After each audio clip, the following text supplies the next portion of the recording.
speaking about the God of the Judeo-Christian tradition, that God is standardly defined as a being who is all-knowing, all-powerful, and all-good.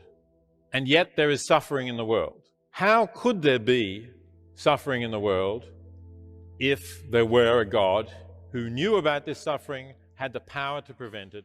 Simply a world that has arisen through the processes of evolution that we are now increasingly familiar with, which are indeed blind and unguided, but have nevertheless thrown up beings capable of reasoning and developed capacities to understand the world and their situation, because that did have survival advantages, but now can use these capacities to understand the world.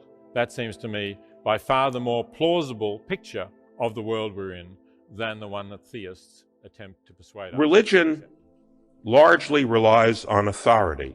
It may be the authority of sacred texts, as in Sunni Islam and Protestant Christianity, or texts together with religious leaders who are divinely inspired to interpret them, like Shiite Islam and Roman Catholicism.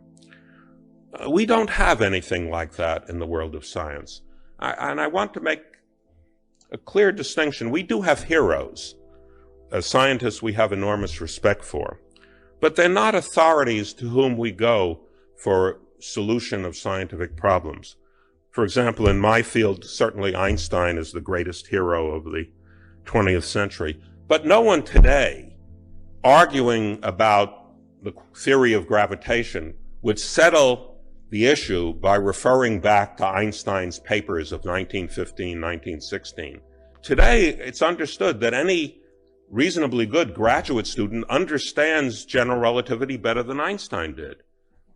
We have learned, we have progressed, and so in science we don't have prophets. We have heroes, but not prophets.